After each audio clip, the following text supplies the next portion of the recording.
You are listening to the Coin of Heaven channel. Let's begin. Lesson 5. Remain faithful to your idea. Tonight we have the fifth and last lesson in this course.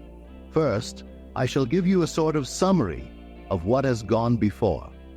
Then, since so many of you have asked me to elaborate further on Lesson 3, I shall give you a few more ideas on thinking fourth dimensionally. I know that when a man sees a thing clearly, he can tell it. He can explain it. This past winter in Barbados, a fisherman whose vocabulary would not encompass 1,000 words told me more in 5 minutes about the behavior of the dolphin than Shakespeare with his vast vocabulary could have told me. If he did not know the habits of the dolphin, this fisherman told me how the dolphin loves to play on a piece of driftwood, and in order to catch him, you throw the wood out and bait him as you would bait children, because he likes to pretend he is getting out of the water.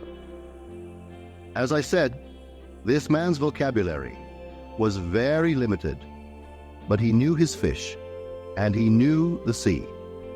Because he knew his dolphin, he could tell me all about their habits and how to catch them. When you say you know a thing, but you cannot explain it, I say you do not know it.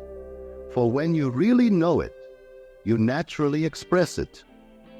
If I should ask you now to define prayer and say to you, how would you, through prayer, go about realizing an objective, any objective? If you can tell me, then you know it.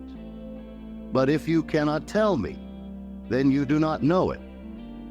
When you see it clearly in the mind's eye, the greater you will inspire the words which are necessary to clothe the idea and express it beautifully, and you will express the idea far better than a man with a vast vocabulary who does not see it as clearly as you do. If you have listened carefully throughout the past 4 days, you know now that the Bible has no reference at all to any persons that ever existed or to any events that ever occurred upon earth. The authors of the Bible were not writing history. They were writing a great drama of the mind, which they dressed up in the garb of history and then adapted it to the limited capacity of the uncritical, unthinking masses. You know that every story in the Bible is your story, that when the writers introduce dozens of characters in the same story, they are trying to present you with different attributes of the mind that you may employ. You saw it as I took perhaps a dozen or more stories and interpreted them for you. For instance, many people wonder how Jesus, the most gracious, the most loving man in the world, if he be man, could say to his mother what he is supposed to have said to her as recorded in the 2nd chapter of the Gospel of St. John. Jesus is made to say to his mother, "Woman, what have I to do with thee?" John 2:4. You and I, who are not yet identified with the ideal we serve, would not make such a statement to our mother. Yet here was the embodiment of love saying to his mother, "Woman, what have I to do with thee? You are Jesus, and your mother is your own consciousness. For consciousness is the cause of all. Therefore, it is the great father-mother of all phenomena. You and I are creatures of habit. We get into the habit of accepting as final the evidence of our senses. Wine is needed for the guests, and my senses tell me that there is no wine, and I, through habit, am about to accept this lack as final. When I remember that my consciousness is the one and only reality, therefore if I deny the evidence of my senses and assume the consciousness of having sufficient wine, I have in a sense rebuked my mother or the consciousness which suggested lack. And by assuming the consciousness of having what I desire for my guests, wine is produced in a way we do not know. I have just read a note here from a dear friend of mine in the audience. Last Sunday, he had an appointment at a church for a wedding. The clock told him he was late. Everything told him he was late. He was standing on a street corner, waiting for a streetcar. There was none in sight. He imagined that instead of being on the street corner, that he was in the church. At that moment, a car stopped in front of him. My friend told the driver of his predicament, and the driver said to him, "I am not going that way, but I will take you there." My friend got into the car and was at the church in time for the service. That is applying the law correctly. Non-acceptance of the suggestion of lateness. Never accept the suggestion of lack. In this case, I say to myself, what have I to do with thee? What have I to do with the evidence of my senses? Bring me all the pots and fill them. In other words, I assume that I have wine and all that I desire. Then my dimensionally greater self inspires in all the thoughts and the actions which aid the embodiment of my assumption. It is not a man saying to a mother, "Woman, what have I to do with thee?" It is every man who knows this law who will say to himself, when his senses suggest lack, "What have I to do with thee? Get behind me." I will never again listen to a voice like that, because if I do, then I am impregnated by that suggestion, and I will bear the fruit of lack. We turn to another story in the Gospel of St. Mark, where Jesus is hungry. And seeing a fig tree afar off, having leaves, he came, if haply he might find anything thereon. And when he came to it, he found nothing but leaves, for the time of figs was not yet. And Jesus answered and said unto it, No man eat fruit of thee hereafter forever. And his disciples heard it. Mark 11:13, 14. And in the morning, as they passed by, they saw the fig tree dried up from the roots. Mark 11:20. What tree am I blasting? Not a tree on the outside. It is my own consciousness. I am the vine. John 15:1.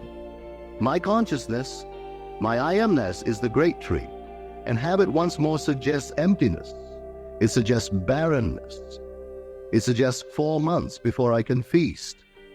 But I cannot wait 4 months. I give myself this powerful suggestion that never again will I even for a moment relieve that it will take 4 months to realize my desire. The belief in lack must, from this day on, be barren and never again reproduce itself in my mind. It is not a man blasting a tree. Everything in the Bible takes place in the mind of man. The tree, the city, the people, everything. There is not a statement made in the Bible that does not represent some attribute of the human mind. They are all personifications of the mind and not things within the world. Consciousness is the one and only reality. There is no one to whom we can turn after we discover that our own awareness is God. For God is the cause of all, and there is nothing but God. You cannot say that a devil causes some things and God others. Listen to these words. Thus saith the Lord to his anointed, to Cyrus, whose right hand I have holden, to subdue nations before him, and I will loose the loins of kings, to open before him the two-leaved gates, and the gates shall not be shut. I will go before thee, and make the crooked places straight. I will break in pieces the gates of brass, and cut in sunder the bars of iron. And I will give thee the treasures of darkness, and hidden riches of secret places, that thou mayest know that I, the Lord, which call thee by thy name, am the God of Israel. Isaiah 45, 1, 2, 3. I form the light and create darkness. I make peace and create evil. I, the Lord, do all these things. Isaiah 45, 7. I have made the earth and created man upon it. I, even my hands, have stretched out the heavens, and all their host have I commanded. I have raised him up in righteousness, and I will direct all his ways. He shall build my city, and he shall let go my captives, not for price nor reward, saith the Lord of hosts. Isaiah 45, 12, 13. I am the Lord, and there is none else. There is no God beside me. Isaiah 45, 5. Read these words carefully. They are not my words. They are the inspired words of man, who discovered that consciousness is the only reality. If I am hurt, I am self-hurt. If there is darkness in my world, I created the darkness and the gloom and the depression. If there is light and joy, I created the light and the joy. There is no one but this, I amness, that does all. You cannot find a cause outside of your own consciousness. Your world is a grand mirror, constantly telling you who you are. As you meet people, they tell you by their behavior who you are. Your prayers will not be less devout because you turn to your own consciousness for help. I do not think that any person in prayer feels more of the joy, the piety, and the feeling of adoration than I do when I feel thankful, as I assume the feeling of my wish fulfilled, knowing at the same time it is to myself that I turn. In prayer, you are called upon to believe that you possess what your reason and your senses deny. When you pray, believe that you have, and you shall receive. The Bible states it this way: Therefore I say unto you, what things soever ye desire, when ye pray, believe that ye receive them, and ye shall have them. And when ye stand praying, forgive, if ye have aught against any, that your Father also which is in heaven may forgive you your trespasses. But if ye do not forgive, neither will your Father which is in heaven forgive your trespasses. Mark 11, 24, 25, 26. That is what we must do when we pray. If I hold something against another, be it a belief of sickness, poverty, or anything else, I must loose it and let it go, not by using words of denial, but by believing him to be what he desires to be. In that way, I completely forgive him. I changed my concept of him. I had aught against him, and I forgave him. Complete forgetfulness is forgiveness. If I do not forget, then I have not forgiven. I only forgive something when I truly forget. I can say to you until the end of time, I forgive you. But if every time I see you or think of you, I am reminded of what I held against you, I have not forgiven you at all. Forgiveness is complete forgetfulness. You go to a doctor, and he gives you something for your sickness. He is trying to take it from you, so he gives you something in place of it. Give yourself a new concept of self for the old concept. Give up the old concept completely. A prayer granted implies that something is done in consequence of the prayer which otherwise would not have been done. Therefore, I myself am the spring of action, the directed mind, and the one who grants the prayer. Anyone who prays successfully turns within and appropriates the state sought. You have no sacrifice to offer. Do not let anyone tell you that you must struggle and suffer. You need not struggle for the realization of your desire. Read what it says in the Bible. To what purpose is the multitude of your sacrifices unto me, saith the Lord? I am full of the burnt offerings of rams, and the fat of fed beasts, and I delight not in the blood of bullocks, or of lambs, or of he-goats. When ye come to appear before me, who hath required that at your hand, to tread my courts? Bring no more vain oblations. Incense is an abomination unto me. The new moons and Sabbaths, the calling of assemblies. I cannot endure iniquity and solemn assembly. Your new moons and your appointed feasts my soul hates. They have become a burden to me. I am weary of bearing them. Isaiah 1:11-14.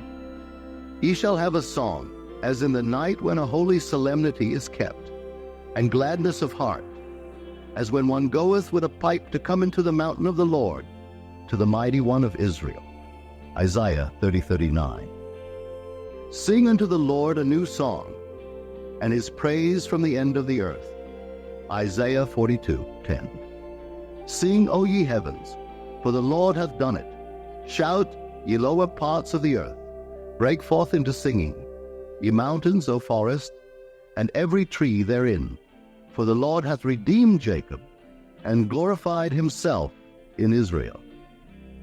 Isaiah 44:23. Therefore the redeemed of the Lord shall return, and come with singing unto Zion, and everlasting joy shall be upon their head. They shall obtain gladness and joy, and sorrow and mourning shall flee away. Isaiah 51:11. The only acceptable gift is a joyful heart. Come with singing and praise. That is the way to come before the Lord, your own consciousness. Assume the feeling of your wish fulfilled, and you have brought the only acceptable gift. All states of mind, other than that of the wish fulfilled, are an abomination. They are superstition and mean nothing.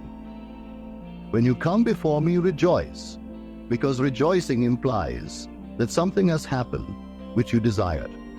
Come before me singing, giving praise, and giving thanks, for these states of mind imply acceptance of the state sought. Put yourself in the proper mood and your own consciousness will embody it. If I could define prayer for anyone and put it just as clearly as I could, I would simply say, it is the feeling of the wish fulfilled.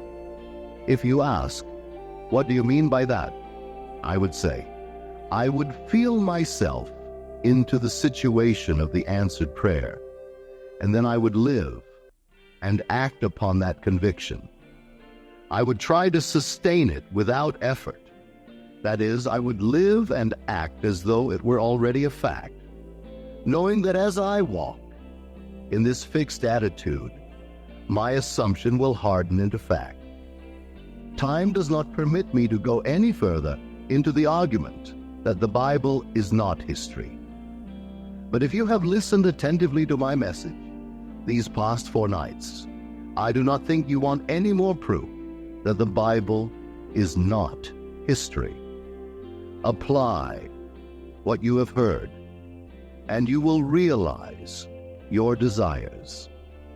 And now I have told you, before it come to pass, that when it is come to pass, ye might believe. John 14:29. Many persons, myself included, have observed events before they occurred. That is, before they occurred in this world of 3 dimension. Since man can observe an event before it occurs in the three dimensions of space, then life on earth proceeds according to plan. And this plan must exist elsewhere in another dimension and is slowly moving through our space.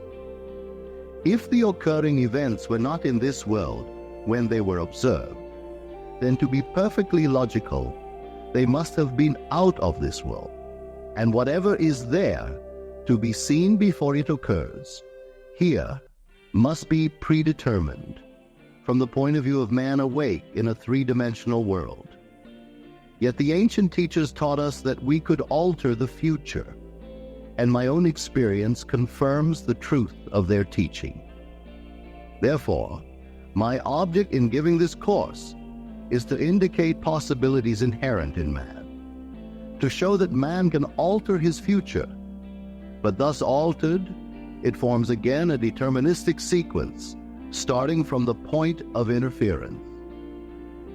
A future that will be consistent with the alteration. The most remarkable feature of man's future is its flexibility. The future, although prepared in advance, in every detail, has several outcomes. We have at every moment of our lives the choice before us, which of several futures we will have. There are two actual outlooks on the world possessed by everyone, a natural focus and a spiritual focus. The ancient teachers called the one the carnal mind and the other the mind of Christ. We may differentiate them as ordinary waking consciousness, governed by our senses, and a controlled imagination, governed by desire. We recognize these two distinct centers of thought in the statement.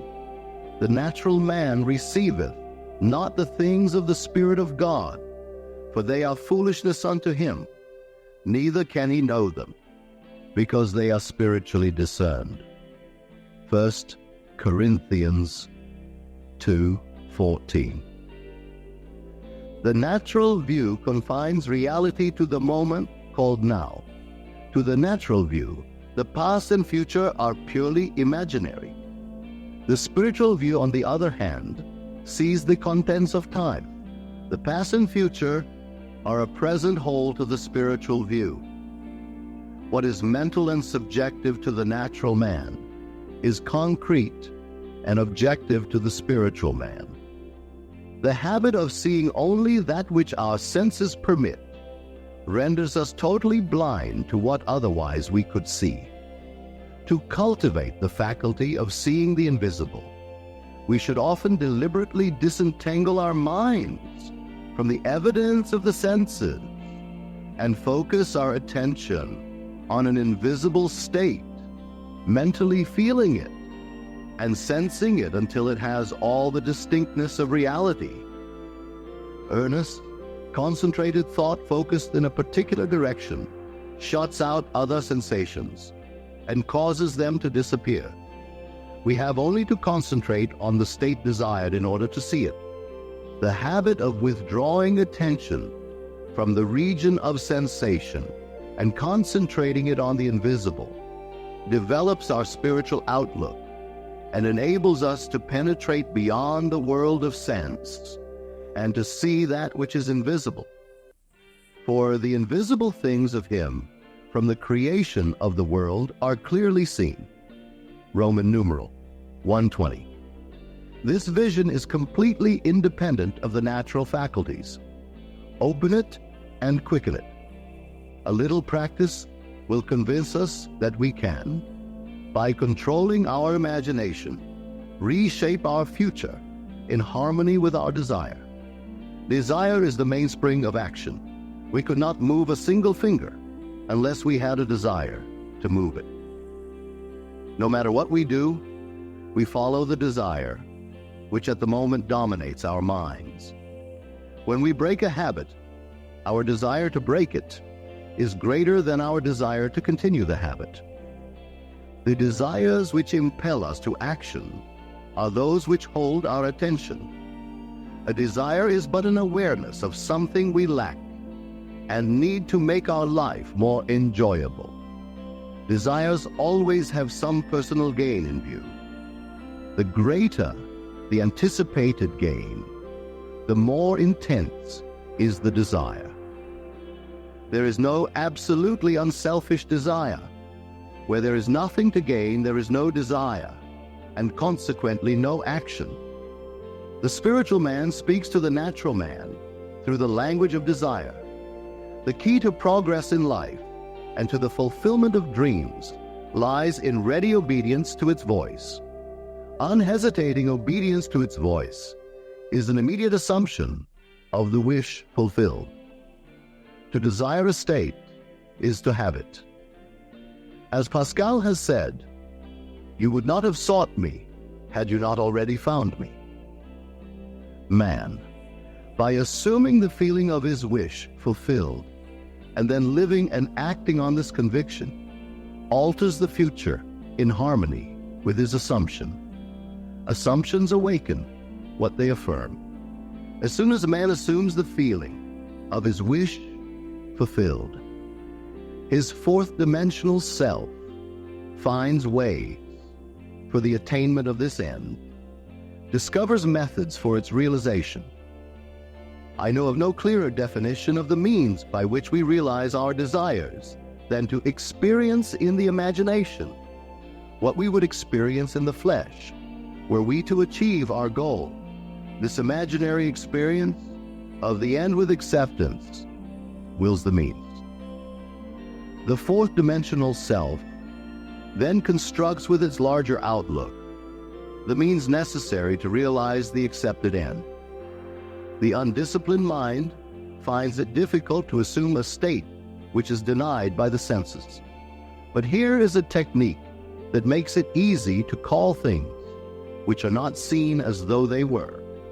That is, to encounter an event before it occurs.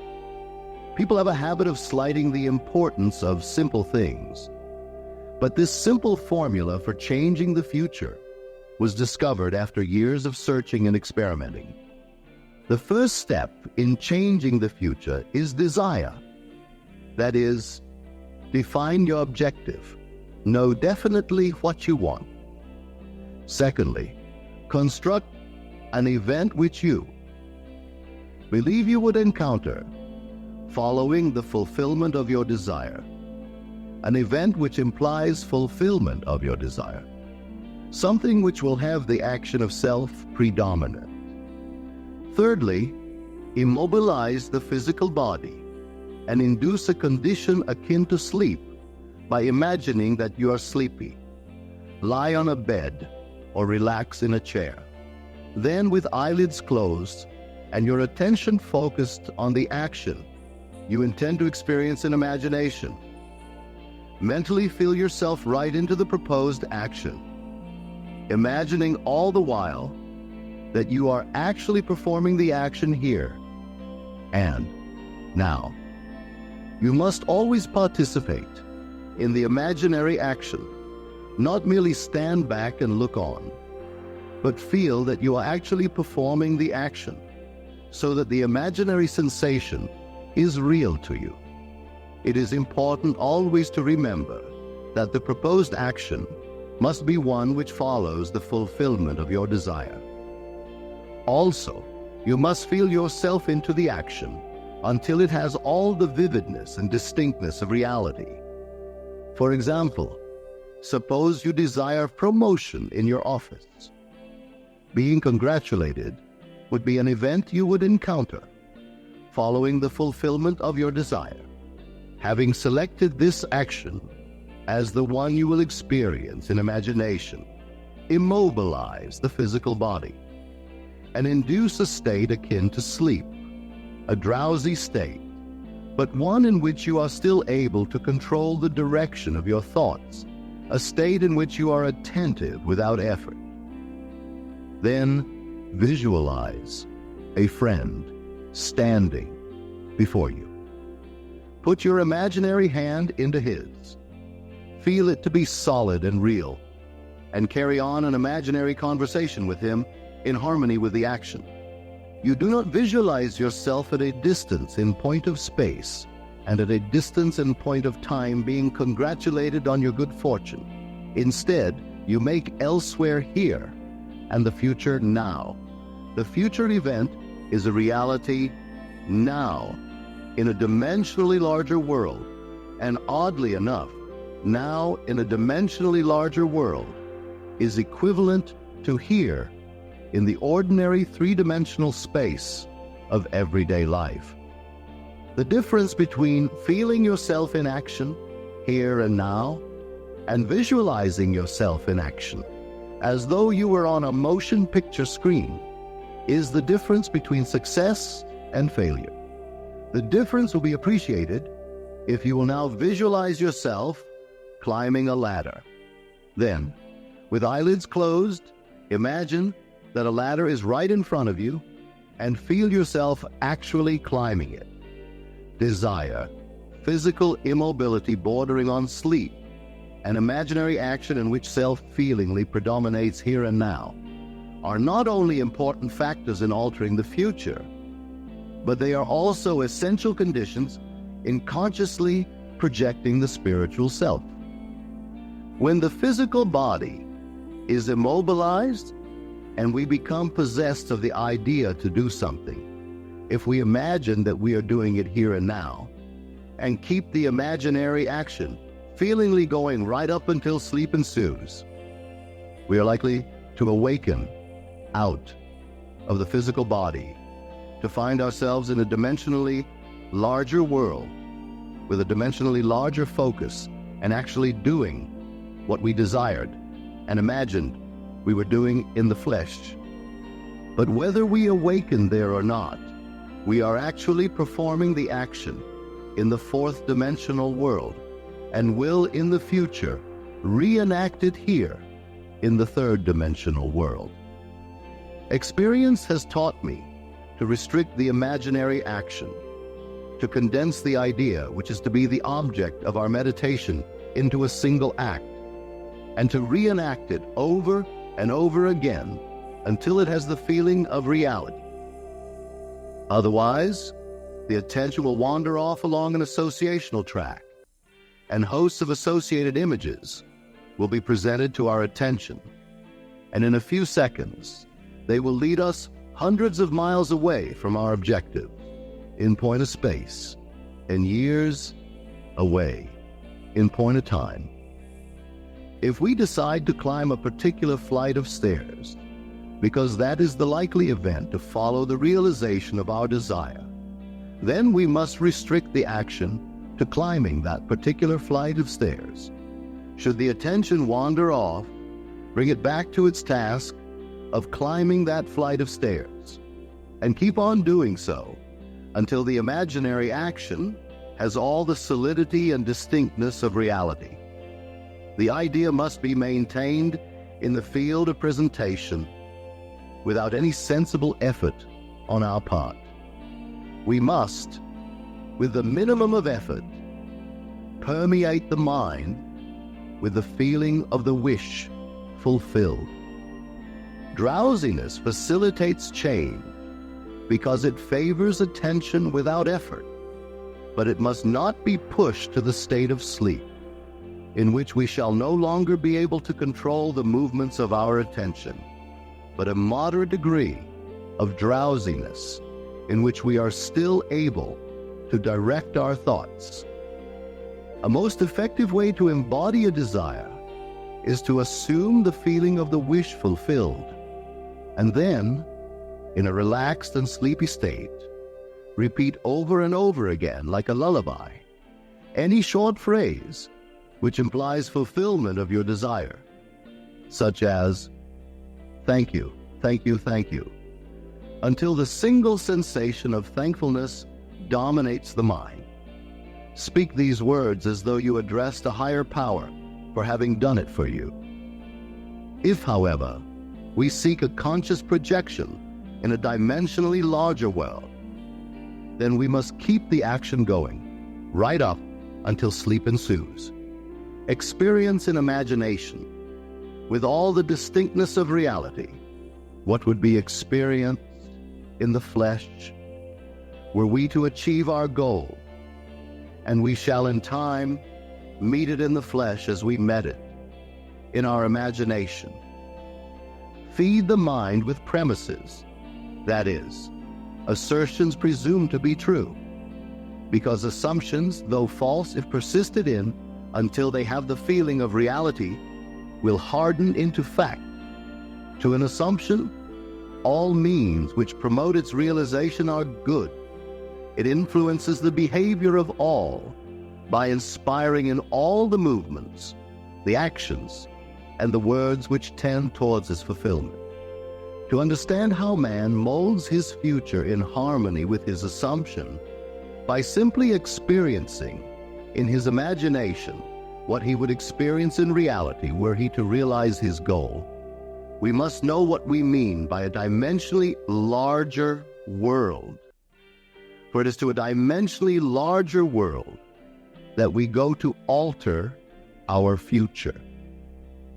The observation of an event before it occurs implies that the event is predetermined from the point of view of man in the three-dimensional world.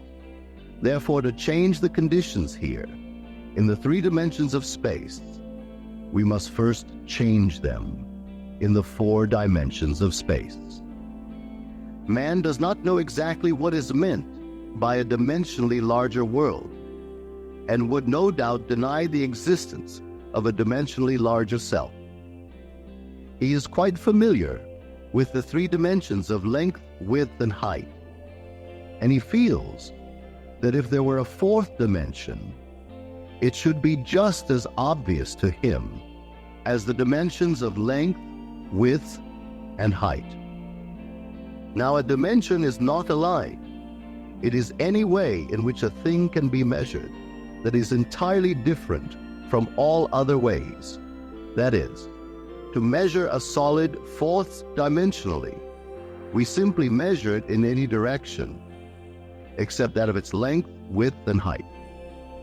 Now, is there another way of measuring an object other than those of its length, width, and height? Time measures my life without employing the three dimensions of length, width, and height. There is no such thing as an instantaneous object. Its appearance and disappearance are measurable. It endures for a definite length of time. We can measure its lifespan without using the dimensions of length, width, and height. Time is definitely a fourth way of measuring an object. The more dimensions an object has, the more substantial and real it becomes. A straight line, which lies entirely in one dimension, acquires shape, mass, and substance by the addition of dimensions. What new quality would time, the fourth dimension, give, which would make it just as vastly superior to solids, as solids are to surfaces, and surfaces are to lines? Time is a medium for changes in experience, for all changes take time. The new quality is changeability. Observe that if we bisect a solid, its cross-section will be a surface. By bisecting a surface, we obtain a line, and by bisecting a line, we get a point. This means that a point is but a cross-section of a line, which is in turn but a cross-section of a surface, which is in turn but a cross-section of a solid, which is in turn, if carried to its logical conclusion, but a cross-section of a four-dimensional object. We cannot avoid the inference that all three-dimensional objects are but cross-sections of four-dimensional bodies, which means when I meet you, I meet a cross-section of the four-dimensional you, the four-dimensional self that is not seen. To see the four-dimensional self, I must see every cross-section or moment of your life, from birth to death, and see them all as coexisting. My focus should take in the entire array of sensory impressions which you have experienced on earth, plus those you might encounter. I should see them, not in the order in which they were experienced by you, but as a present whole. Because change is the characteristic of the fourth dimension, I should see them in a state of flux, as a living, animated whole. Now, if we have all this clearly fixed in our minds, what does it mean to us in this three-dimensional world? It means that if we can move along time's length, we can see the future and alter it if we so desire. This world, which we think so solidly real, is a shadow out of which and beyond which we may at any time pass. It is an abstraction from a more fundamental and dimensionally larger world, a more fundamental world abstracted from a still more fundamental and dimensionally larger world, and so on to infinity. For the absolute is unattainable by any means or analysis, no matter how many dimensions we add to the world. Man can prove the existence of a dimensionally larger world by simply focusing his attention on an invisible state and imagining that he sees and feels it. If he remains concentrated in this state, his present environment will pass away, and he will awaken in a dimensionally larger world where the object of his contemplation will be seen as a concrete, objective reality. I feel intuitively that were he to abstract his thoughts from this dimensionally larger world and retreat still farther within his mind, he would again bring about an externalization of time. He would discover that every time he retreats into his inner mind and brings about an externalization of time, space becomes dimensionally larger, and he would therefore conclude that both time and space are serial, and that the drama of life is but the climbing of a multitudinous dimensional time block. Scientists will one day explain why there is a serial universe, but in practice, how we use this serial universe to change the future is more important. To change the future, we need only concern ourselves with two worlds in the infinite series: the world we know by reason of our bodily organs, and the world we perceive independently of our bodily organs. I have stated that man has at every moment of time the choice before him, which of several futures he will have. But the question arises, how is this possible when the experiences of man, awake in the three-dimensional world, are predetermined? As his observation of an event before it occurs implies, this ability to change the future will be seen if we liken the experiences of life on earth to this printed page. Man experiences events on earth singly and successively in the same way that you are now experiencing the words of this page. Imagine that every word on this page represents a single sensory impression. To get the context, to understand my meaning, you focus your vision on the first word in the upper left-hand corner, and then move your focus across the page, from left to right, letting it fall on the words singly and successively. By the time your eyes reach the last word on this page, you have extracted my meaning. But suppose on looking at the page, with all the printed words thereon equally present, you decided to rearrange them. You could, by rearranging them, tell an entirely different story. In fact, you could tell many different stories. A dream is nothing more than uncontrolled four-dimensional thinking, or the rearrangement of both past and future sensory impressions. Man seldom dreams of events in the order in which he experiences them when awake. He usually dreams of two or more events which are separated in time, fused into a single sensory impression, or else he so completely rearranges his single waking sensory impressions that he does not recognize them when he encounters them in his waking state. For example, I dreamed that I delivered a package to the restaurant in my apartment building.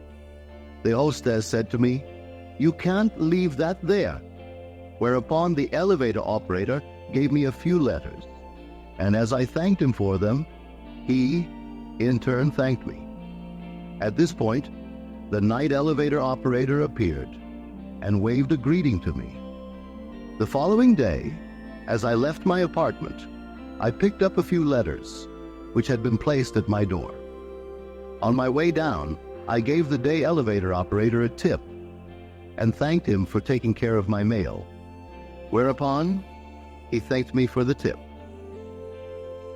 On my return home that day, I overheard a doorman say to a delivery man, "You can't leave that there."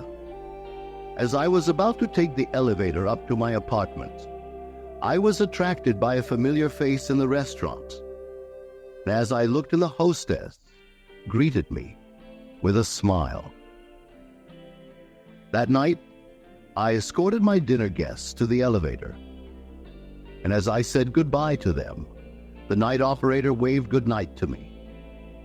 By simply rearranging a few of the single sensory impressions I was destined to encounter, and by fusing two or more of them into single sensory impressions, I constructed a dream which differed quite a bit from my waking experience.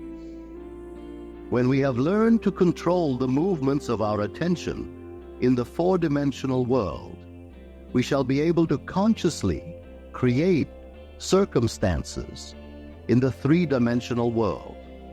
We learn this control through the waking dream, where our attention can be maintained without effort. For attention minus effort is indispensable to changing the future. We can, in a controlled waking dream, consciously construct an event which we desire to experience in the three-dimensional world.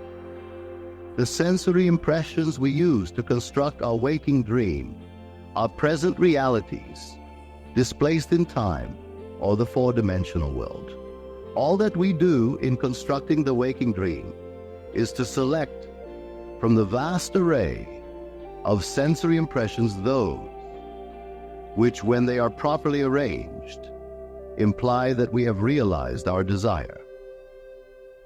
With the dream clearly defined, we relax in a chair and induce a state of consciousness akin to sleep, a state which, although bordering on sleep, leaves us in conscious control of the movements of our attention. Then we experience in imagination what we would experience in reality were this waking dream an objective fact.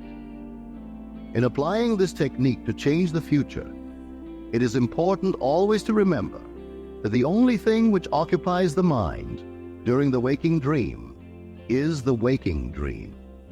The predetermined action and sensation which implies the fulfillment of our desire. How the waking dream becomes physical fact is not our concern. Our acceptance of the waking dream as physical reality wills the means for its fulfillment.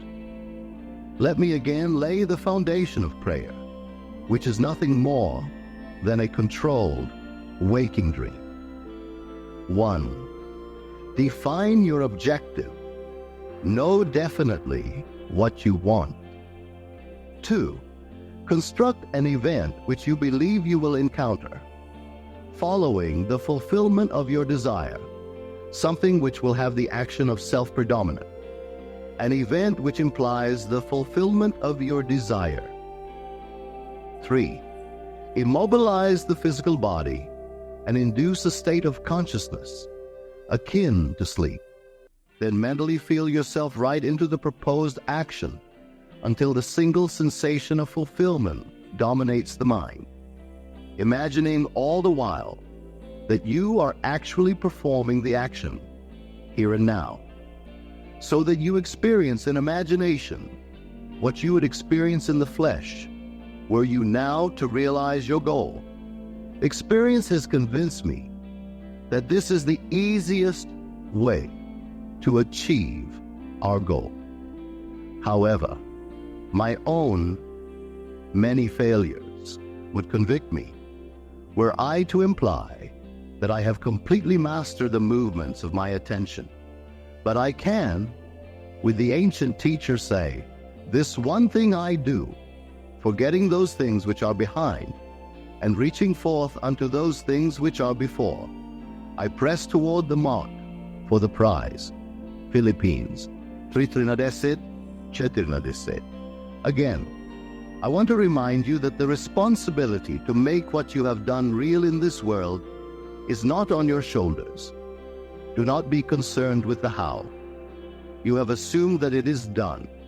The assumption has its own way of objectifying itself. All responsibility to make it so is removed from you. There is a little statement in the book of Exodus which bears this out. Millions of people who have read it or have had it mentioned to them throughout the centuries have completely misunderstood it. It is said, steep not a kid in its mother's milk. King James Version. Thou shalt not see the kid in his mother's milk. Exodus 23:19. Unnumbered millions of people, misunderstanding this statement, to this very day in the enlightened age of 1948, will not eat any dairy products with a meat dish. It just is not done. They think the Bible is history, and when it says, steep not a kid in its mother's milk, milk and the products of milk, butter and cheese, they will not take at the same time they take the kid or any kind of meat. In fact, they even have separate dishes with which to cook their meat. But you are now about to apply it psychologically. You have done your meditation, and you have assumed that you are what you want to be. Consciousness is God. Your attention is like the very stream of life, or milk itself, that nurses and makes alive that which holds your attention. In other words, what holds your attention has your life. Throughout the centuries, a kid has been used as the symbol of sacrifice. You have given birth to everything in your world, but there are things that you no longer wish to keep alive, although you have mothered and fathered them. You are a jealous father that can easily consume, like Cronus, his children. It is your right to consume what formerly you expressed when you did not know better. Now you are detached in consciousness from that former state.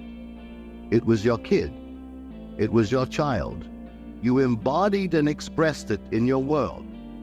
But now that you have assumed that you are what you want to be, do not look back on your former state and wonder how it will disappear from your world. For if you look back and give attention to it, you are steeping once more that kid in its mother's milk.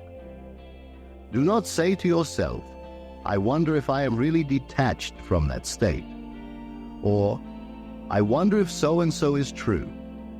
Give all your attention to the assumption that the thing is so, because all responsibility to make it so is completely removed from your shoulders. You do not have to make it so, it is so. You appropriate what is already fact, and you walk in the assumption that it is, and in a way that you do not know, I do not know, no man knows. It becomes objectified in your world. Do not be concerned with the how, and do not look back on your former state. No man, having put his hand to the plow, and looking back, is fit for the kingdom of God. Luke 9:62.